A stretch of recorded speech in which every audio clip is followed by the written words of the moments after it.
Joining us now to break this down is a man who has gone up against Humphrey and Mondale before, Roger Stone. Roger, welcome back to the program. Great to be back with you. How is the Walz pick different from past progressive Minnesota picks like Mondale and Humphrey this time around? Well, there is this important difference. Lyndon Johnson, of course, had been a lifelong segregationist, had led the segregationist bloc in the Senate as Senate Majority Leader, had blocked every meaningful piece of civil rights legislation in the 50s. He was chosen for the 1960 ticket with John Kennedy to give the ticket balance. And he needed a more liberal vice president, really to give him license to expand the Vietnam War, among other reasons, and also because he overnight changed his position on civil rights. In the case of Walter Mondale, the situation is similar. Jimmy Carter had been a dark horse candidate for president. He was viewed as a more moderate Democrat.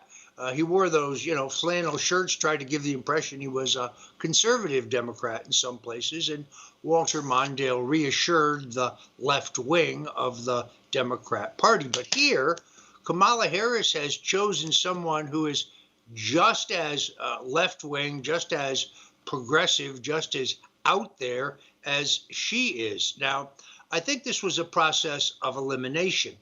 Barack Obama made it very clear to Kamala Harris and her team that he believed, had they chosen Pennsylvania Governor Josh Shapiro, that they would have lost both Michigan and Minnesota with their large Muslim American Democrat constituencies, Shapiro, of course, being Jewish.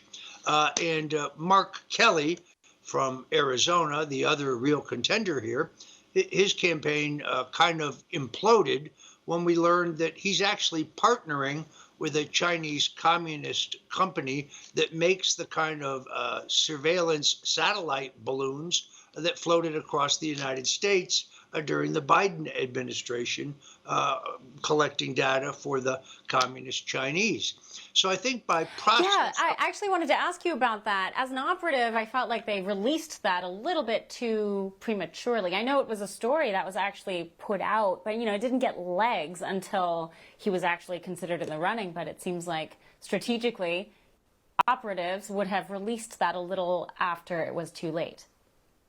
Well, unless, of course, it had the desired effect, which was eliminating him from contention. So if you buy the notion that the three final contenders here were Shapiro, Kelly, and Walz, by process of elimination, they got to Walz. Now, they may have thought, as Richard Nixon once said to me, when looking for a vice president, don't look for someone who can help you, just find someone who won't hurt you.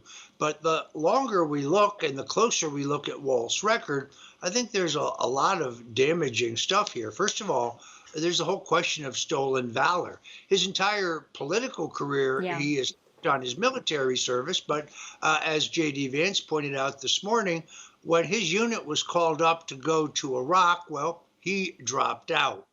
He didn't serve. He declined to serve. That's just one great example. And then there's the question of his conduct during the Antifa BLM riots in Minneapolis in 2020. He waited 3 days after the mayor of Minneapolis asked him to activate the Minnesota National Guard. And then he retroactively blamed that 3-day delay on the mayor, which makes no sense because only the governor, not the mayor, has the authority to call out the National Guard. For 3 days, Minneapolis burned. Millions of dollars worth of public and private property were destroyed. People were injured. Some people were killed. For all our viewers asking where One America News is heading in the future, we would like to introduce you to OAN Live. OAN Live is the best way to stay up to date on all of the hard-hitting, straight-shooting, national and international headlines. And the best part is, OAN Live is only $4.99 per month. All the credible, honest, unbiased reporting One America News offers at a fraction of the cost of cable.